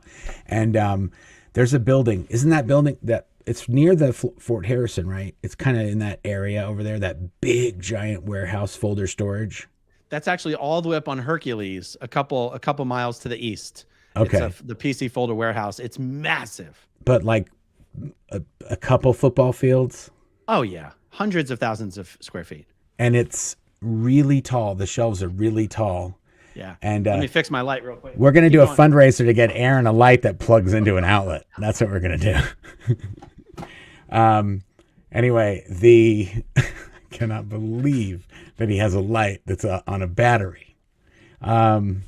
Anyway, they have these folders, and so they're all hard copy, everything. And the ethics files are hard copy. The student files are hard copy. All internal financial planning, the disbursements, accounts, all that stuff, that everything's hard copy. Everything. So, yeah, they do. They do believe in computers, and hacking is a big risk in Scientology. They are always worried about anything that gets digitized. And that's why they're afraid of me. They're like, Aaron's going to try to hack us again. Yeah, they are they're super paranoid about the hacking because, one person gets disgruntled and watches a YouTube video or two, and they just don't show up for post the next day. Speaking of hacking, I have not yet received the bootleg versions of the technical training films. I'm still waiting for them. Yeah, I'm telling you, dude, I've been trying to track. I know the people that have them and I can't get them. I'm saying just take your cell phone and bootleg me some tech training films. Your China site movies. That. Do they still do that? I remember somebody was showing me a movie. This was like 10 years ago. And I was watching. I was like, this is not the best quality. And then somebody's like walking through the frame with a popcorn and a soda. And I'm like, this is a video of a film theater. That's why it's so horrible. And the person's like, oh, yeah, they do this in China. And I'm just like, oh, I get it. So, yeah, that is a valid way you could get it. It wouldn't be the best quality, but I'll take what I can get. All right, we're almost at $4,400. Lathander Grauklinger, did you see that 100% goes to the charity? YouTube says it on their FAQ page. 100% of your donation goes to the nonprofit organization. Google pays the transaction fees. Wow. truly, it's incredible. Yeah, It we'll really see. is. We know what it says, but we want to Right. see if that's what it is. Yeah. Okay, Jane Post. Mark, can we get a t-shirt in your store that says Dirty Cracker Liquor? I would buy one. I'm surprised you don't have one already. No, see, this is the thing. We did have one. And YouTube cracker is a bad word. Oh. Cracker is a bad word. So you can't put it in the store. It rejects the name. If I put Cracker Edition, it's okay. If I put Cracker, like there's things in there that say Cracker, but it can't say Dirty Cracker Liquor. Dirty Cracker and Cracker Liquor, those two, any combinations of those. Have you just tried White Trash Liquor? I know. I think liquor might be the bonus word that gets it banned, but Dirty Cracker also doesn't work well either. That's amazing. This video might get demonetized now just because I said Dirty Cracker Liquor so many times. But that's the thing about it being a fundraiser is what are they going to demonetize? They can't do anything. That's true. You know what I'm saying? That's true. It doesn't really matter. Although, Well, they could just take ads off of it, but we don't know what happens with the ads on a fundraising that's video. True. That's the one thing we don't know how that works. So, but since the purpose of the video isn't to do ads, who really gives a shit? Yeah, we'll see. We'll see what happens. But that's a good point. John Gaines has a special request. Can you keep fundraising and make Mark talks in his sexy voice? This is Jenny, by the way. Thanks, John. Jenny. That's pretty awesome. We should save this. Somebody should clip this one. John Gaines said, question, can you keep fundraising and make Mark talk in his sexy voice? This is Jenny, by the way. That's hilarious. All right, let's see. We got another one here from I'm so out of spoons, I'm forked. Wow. We have asked the merch platform if they can do dog toys. We're getting a lot of requests for dog toys, so we've asked them. We get so many requests, and they've been doing them. So those phone cases, those are custom. You have to like request to be able to do that. And there's a few other things. I think the patches we did are special custom. So they're doing it. They just haven't gotten. I don't think they've. I don't know how you customize a squeaky toy, so I'm pretty sure they're trying to figure that out over there at Merchland. Right. Yeah. Or even like even if it was a plush, someone asked about a little plush Goliath toy, and you go, yeah, what are you going to print his name on a on a pre-existing plushie? Yeah, it's a lot of work. Yeah. Okay, so why so serious? Is it possible for me to jump over the gate at the gold base and force the executives to jump back over the gate with me? No, they're in a prison of belief, and that's what keeps them in the physical place. So you got to bust them out of the prison of belief before they're going to jump back over the gate with you. I would argue that there's probably a few people there that would be like, yeah, let's do it. But being able to know who those guys are from the outside is a little hard. So, okay, let me know if you understand this comment because I'm not sure that I do. Yeah. Cat ACDC fan, have you asked? She just wants you to ask some AI bot why the NOI is involved with COS. Oh, just ChatGPT. Yeah, whatever. AI. People say AI. That means whatever. You know, your image one, your ChatGPT, your whatever. Ask it. I haven't asked it, but that's a good idea. Weren't you asking AI a bunch of ChatGPT a bunch of nonsense about Scientology? Yeah, I did a few videos like that. It was a lot of fun, actually. Okay, Mom's Spaghetti has a question for Mark. Mark, what do you know about David Miscavige installing copper wires? Mike Rinder held on to the first one. So these are the wires that were installed next to his desk to grounding rods. And these rods were intended to do what?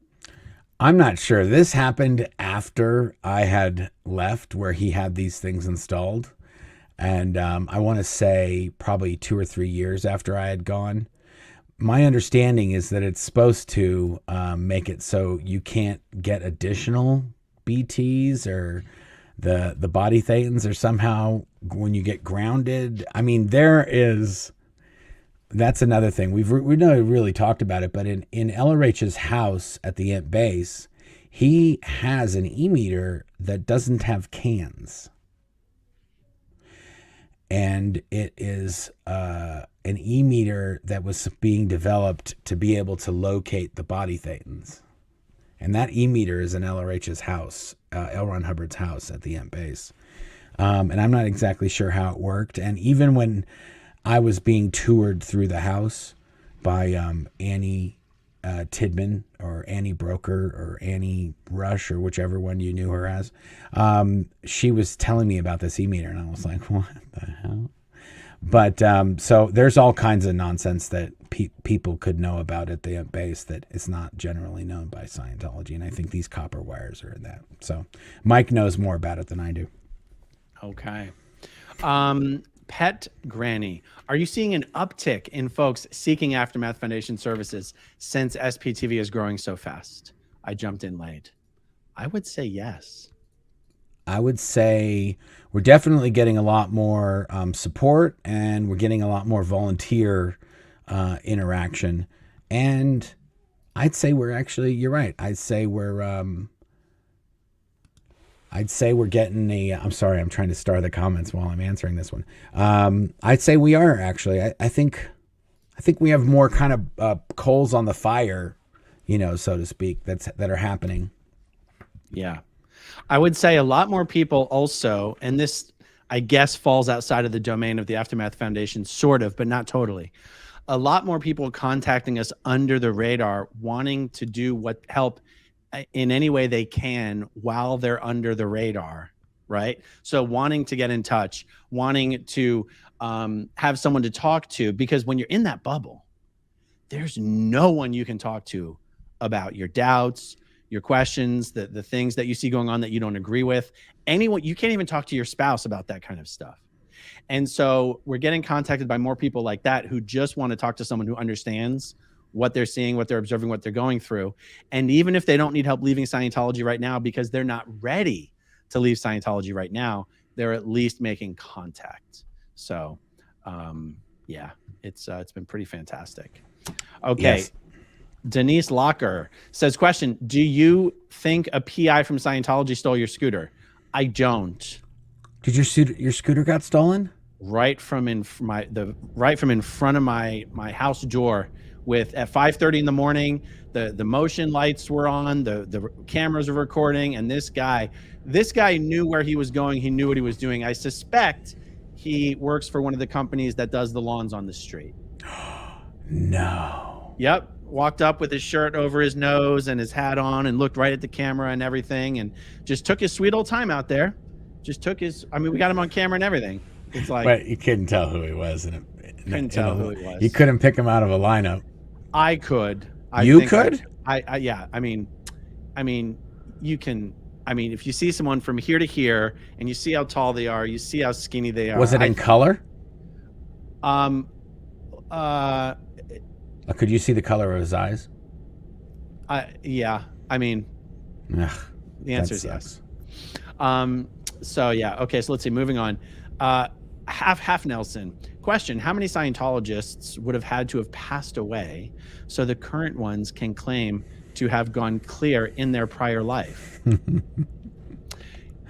The math on this does not have to work out. Anybody can claim they went clear in a prior life, even if only like 5 people. This is just total theoretical numbers here. Let's say only 5 people attested to clear in the year 1950. It doesn't matter. 1,000 Scientologists could claim to have gone clear in 1950, and no one's going to go, uh-oh, the numbers don't work out, guys. We only attested 5 people to clear in 1950, because you're not allowed to invalidate and evaluate for someone and tell them that they weren't one of those 5. Like, if 995 people are lying, you're not allowed. You don't know which one it is, and you're not allowed to tell them they're lying. But also, they don't have any records that keep track of these people. That's a good question. Do you think there's a clear master list somewhere? Well, there has to be. I mean, it's the Addresso list. They have the clear list for sure. Yeah. So, but do you think they have what number they are? I And do. when they did it? I do. Yeah. I do. But when you're doing your clear certainty rundown, you're not required to give the name of the person that you were in your last life necessarily. I know, but it just seems so ridiculous that they're going to be like, duh, duh, duh, I'm going to look this up. Like to Or see. I should say, even if you do give a name, it's not like they're checking it against the clear list. The case supervisor doesn't care if your story checks out. Well, and also, regardless of any of that, at the end base, David Miscavige went around one time and was just like, are you clear or not clear? And the person would say, oh, it's clear. And you go back, what was it? It's like, oh, Dianetics clear. He's like, no, you're not clear. And then he'd go to another person and be like, what, clear, not clear? And Pepper's, oh, clear last lifetime. He goes, no, didn't happen. And he would just go person after person, which is like, you're totally not supposed to do that in Scientology. That's like the worst possible thing you could do. And he would do it like on a Tuesday. It's stories like that make people rightly ask the question, does David Miscavige even believe in Scientology? That's why I always say he can't, but he pretends that he does so that everybody else will play along too. Yeah, I hear you. Okay, JLD is me. Claire. She's asking Claire questions. Claire Headley on Scientology. How's Kelly doing on the high school graduation story? She's doing great. So we'll see. When we have an update for you guys, we'll let you know. I guess Claire's telling people about this video because, I mean, they know some specifics at least. So I don't know what I think this might be chats happening in the chat that we are not supposed to be privy to. So yeah. Okay, rural SD lawyer. Mark and Aaron, how did you guys meet? In the Sea Org or after? We didn't know each other in the Sea Org, actually. No, I mean, I might have seen you somewhere, but I didn't know who you were. Were you on the shoot crew that came to Flag to shoot the success stories for the Golden Age of Tech training program thing? No. Okay. Because whoever that guy was, he was a dick. Yeah, you're probably... Well, what did he look like? I'll tell you. I know exactly who were on those teams. You guys all look alike to me. Was it someone who looked like me? I truly won't remember. Because I was going to say my friend Jesse was on a shoot team, and we look very similar. But yeah, there was Larry Jacobs and Frank Fenn, and there was a whole bunch of different shoot teams that would do those success story videos. But no, I wasn't. I was over those guys. If I was when I was at the Int base, and I was the head of the film team, which is that's a higher level film shoot crew than a video team. But yes, we didn't shoot those videos. Let's try to remember, when's the first time we would have met? Would it have been on a cruise or before a cruise? I think it was in Clearwater when we came to see Mike or Christy or something like that. Oh, you guys were renting a house on down by one of the beaches? Maybe that was the first time? Indian Rocks Beach, or was that really the first time we met? Probably, or there was that time when our friend came from China and we were in your backyard at your house, or you mean when Nathan came to visit? Yeah, that probably would have been. I think the Indian Rocks Beach time was the first time, if I'm not mistaken. Because Heather was still worried that you guys were going to get in trouble for hanging out with us. Oh, wow. So it was that early. Yeah. Or I might have already been declared, but she wasn't yet, perhaps. Something like that. But it was like one of those things where it's like, oh yeah, if you're not declared and you're hanging out with the Headleys, oh, you're going to be declared tomorrow. She's like Aaron's secretly meeting with Mike Rinder in the produce section of Costco. And, yeah. So, by the way, guys, we are at right now $4,618. Yeah. So Mark, that means you and I definitely would not have met prior to my being declared in 2014.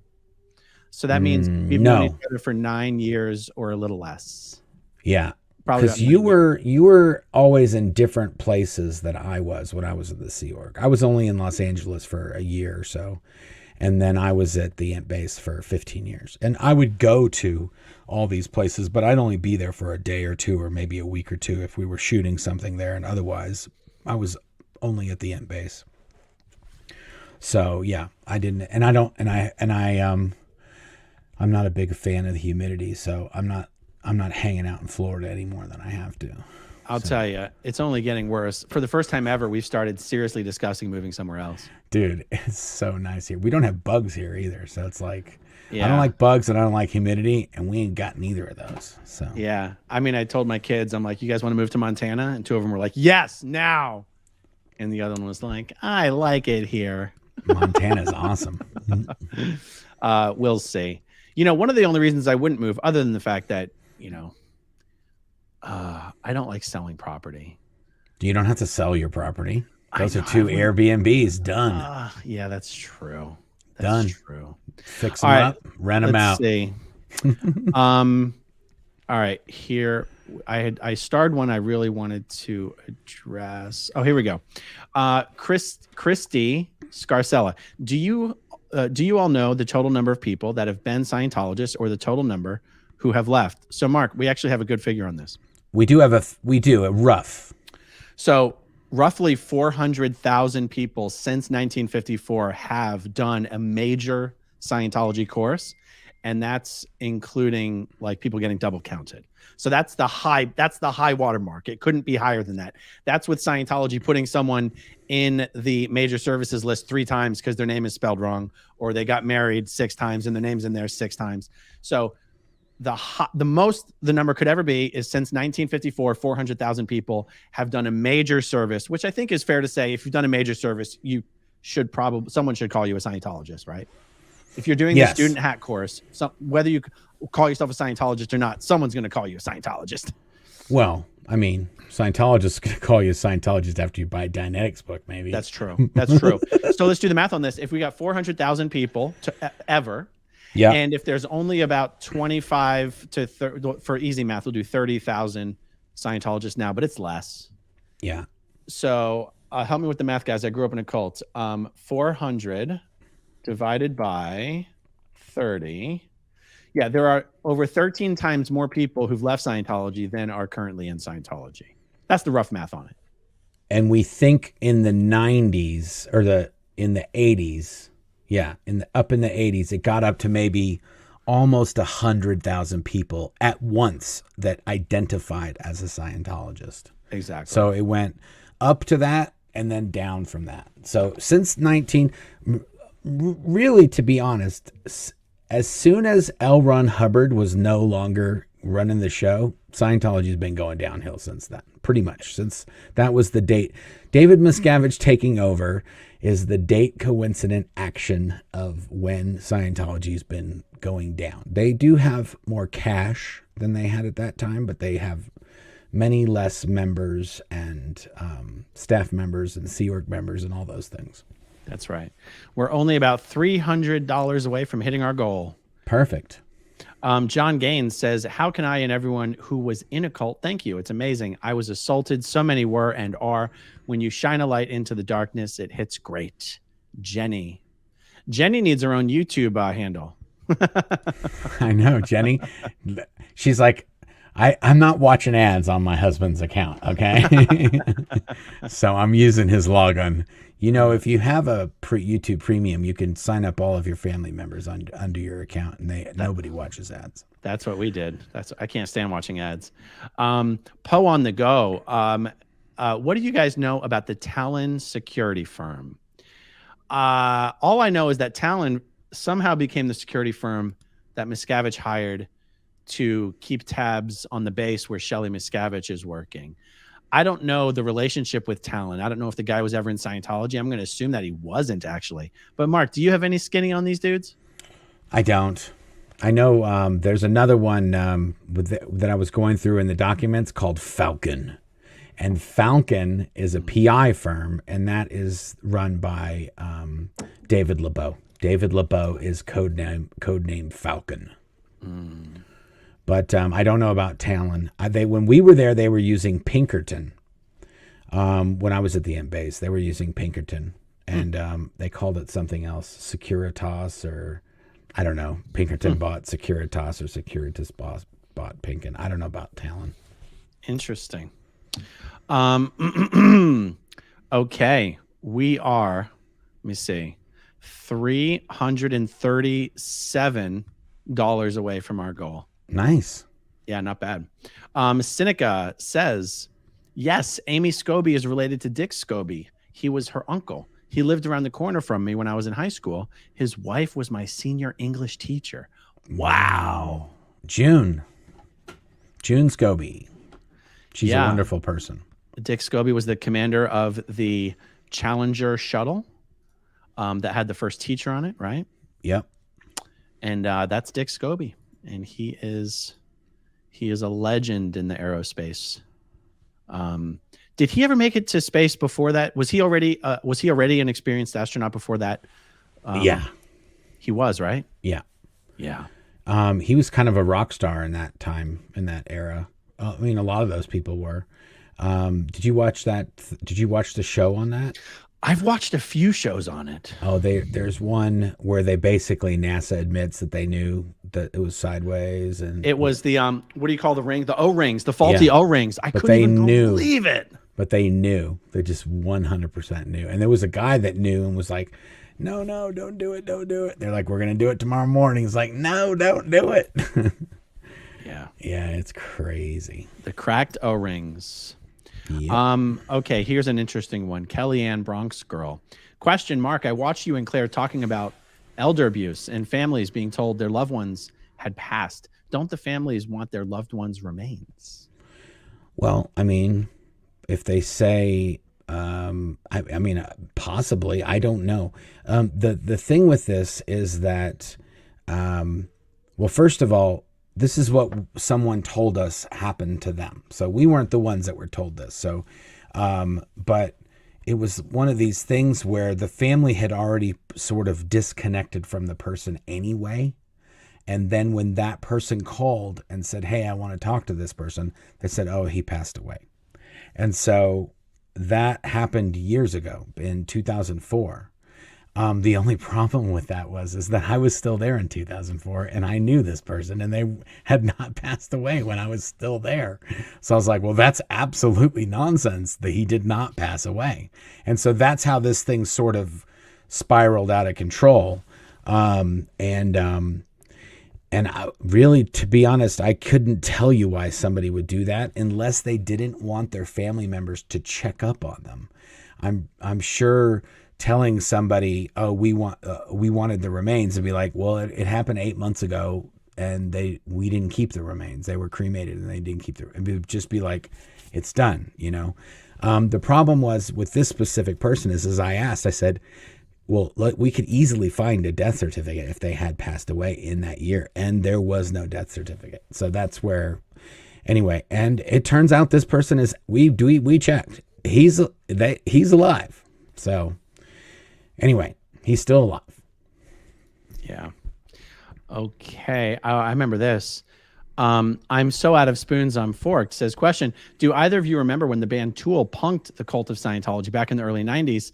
Their eulogy song is rumored to be about LRH. Well, I don't know the eulogy song in particular, but I remember the Tool song that had the lyrics, fuck L. Ron Hubbard and all of his clones.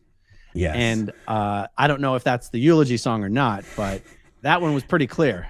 Have you seen the video where David Cross tells the story with the band, the lead singer of Tool, about how they played 2 shows at the Celebrity Center? Yep. It is the most amazing. And you know, David Cross is the ultimate Scientology troll. He's the one who got up at the MTV Music Awards and read an OT success story out of an advance mag as the introduction to an award. No way. I haven't seen that. Oh my God. It is the most epic thing. He literally gets up there, he walks up the podium, he goes, there have never been more clears being made in the planet. And he starts reading this. It's literally out of a Scientology magazine. And it's just like, everyone's like, what is going on? It is the best video. You've got to do a reaction video to this. Oh, someone please email me, because I'm going to forget. Email me at growingupinscientology@gmail.com. A link to David Cross, the comedian, reading. Do you remember which awards show it was? I want to say it was MTV. It was as some big award. It could have been the SAG Awards. It could have been MTV Awards. It could have been the Blockbuster Awards for all I know. But he's reading it. He reads a Scientology OT success story as at the podium at this event. Wow. So he interviewed Maynard Keenan because they were doing a show at the Celebrity Center, right? Yeah. Somehow they got booked to show at the Celebrity Center. Like, and the Celebrity Center guys had no idea what the show, like they didn't know the band. Yeah. They were just they knew the band was big and they wanted to get they knew that the band would draw a huge crowd and they could get those people into Scientology. They had no idea that it was going to be like an S&M bondage show that they were going to put on. And the people that were going to come, they were, I don't know what you call it, thrash dancing or like mosh pit, like the mosh pit, all that mosh pit, thrash dancing. They were doing. There were people being passed around the crowd. Yeah. There were people that had no clothes on except for like leather belts on the stage. Oh my goodness! Yeah, you've got to see this video. Well, guys, check this out. We've just broken our $5,000 fundraising goal. Nice. That was pretty awesome. See, it wasn't so bad. We've been live for just under 2 hours, so it seems like a pretty good round figure of dollars and hours to end off. But here's what's really incredible about this 5,000 figure. I'm looking at the viewership analytics. So we have 2,300 people watching live right now, but 6,300 people have watched since the stream started. To have 6,300 viewers compared to $5,000 raised is incredible. It is actually incredible. That level of engagement is stunning, actually. So I say this has been a very successful trial run. Now we'll see what will happen on the replay, and we'll see what will happen with the ads. And So should I just take off, automatically put ads on the thing, or what should I do on mine? Should I not do ads? Just leave it? I don't know. I think we should try to do ads and see how YouTube treats it. Does it send the ad revenue to the foundation, or is that something it keeps separate? We'll have to check it out. I already got demonetized. You already did? Yeah. Let me see if I did as well. I don't know why. It's probably talking about something I shouldn't have talked about, or it could just be this thing. But I already requested it. Last time when I requested during the video, it got remonetized before the video was over. Oh, there you go. Well, guys, thank you so much for joining us this evening. Thank you for all your support of the Aftermath Foundation. I would say this has exceeded all of my expectations. Yeah. Thanks for letting me butt in. Thanks for letting me just crash it. 100%. And next time, well, that's why we did it as a trial run, because we've been talking about trying to simultaneously stream to all the channels at the same time. Oh, by the way, Mark, I upgraded my StreamYard subscription so I can have more team members. I saw that. So maybe one of these days we'll have to experiment with live streaming to more than 4 channels at a time. Oh yeah. You know what I mean? We haven't really done more than 3. We've never done more than 3. That's right. We've never even done 4. No, I might have done 4 with all the other guests I've been having on the Monday night live. Because when Claire and I are on, that kills one of them right there. So that's right. But like when I've got Nora and Kelly and Doug, we did 4. And it went to all of their individual channels? Yeah. Wow, that's awesome. Yeah. Very cool. All right, guys. Well, the trial run has come to an end. It has been successful. This has been a good static fire test. Static fire. All right, guys. Thanks for joining us this evening, and we'll talk to you all soon. Good night. Thanks, guys. Bye. Okay, if you want to see my rock and roll songs, click right on this guitar. And if you want to see a different one of my videos,